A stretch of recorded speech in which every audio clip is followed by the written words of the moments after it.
এ গাড়ি বি গাড়ি হচ্ছে স্থির অবস্থান থেকে যাত্রা শুরু করলো, আল্লাহ রে।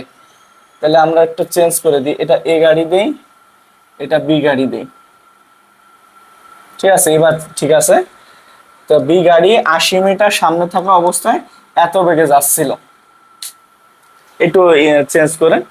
তো বুঝতে পারতেছেন সুষম ত্বরণে যাচ্ছে এ গাড়ি, ও যখন একবার অতিক্রম করে চলে যাবে বি গাড়িকে, একবার অতিক্রম করে চলে যাবে, বি গাড়ি তো আর ধরতে পারবে না, কারণ সুষম ত্বরণে বেগটা বৃদ্ধি পায়, সময়ের সাথে সাথে কি হয়, বেগটা বেড়ে যায়। সো এটা হচ্ছে অ্যান্সার। ঠিক আছে, এখন দ্বিতীয়টা দেখবো কত সময় পর এদের বেগ সমান হবে। তো প্রথমটা মুছে দিলাম, আশা করি পজ করে নিছেন আপনারা।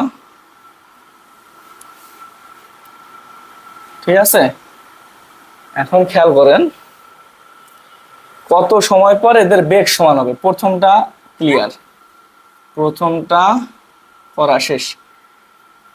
আচ্ছা, কত সময় পরে বেগ সমান হবে? সমবেগ তো সমবেগই থাকবে, বি গাড়ির যে বেগটা সেটা তো 21 ছিল, 21ই থাকবে, এটা কেন সমবেগ? তো এটা আসলে এভাবে বললে আপনাদের ইজি হবে, কত সময় পরে এ গাড়ির বেগ 21 হবে, এ গাড়ির বেগটা চেঞ্জ হবে, বি গাড়ির বেগ তো চেঞ্জ হবে না। তো এ গাড়ি দ্বিতীয় নাম্বারটা কি, ইউ এর মান হচ্ছে 0, এর মান হচ্ছে 2, ভি হচ্ছে 21 হবে কখন, টি এর চাইছে। তো আমরা জানি v equal to u plus a t, v equal to u plus a t, t equal to v minus u by এ।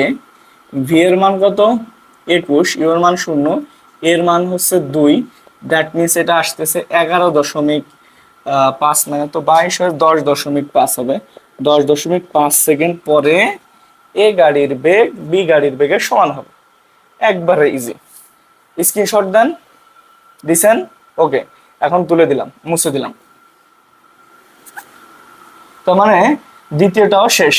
কত দূরত্বে এরা মিলিত হবে, কত দূরত্বে এরা মিলিত হবে? এই প্রশ্নটার অ্যান্সার আসলে প্রথমটাতে করে দিছি, টি এর মান যে কোনো একটা সমীকরণে বসাবেন, দূরত্বটা পেয়ে যাবেন। আসলে এটা হুদাই লেখছি প্রশ্ন, এটা 1 নাম্বারটার সাথে কানেক্টেড। কত দূরত্বে এরা মিলিত হবে, ওই যে টি এর সমীকরণ দুটা পাইছিলাম না, একটা সমীকরণে বসাই দিলেই এই ম্যাথটা ক্লিয়ার। সো এটাও শেষ আশা করা যায়। সো এই টাইপ 2টা অনেক গুরুত্ব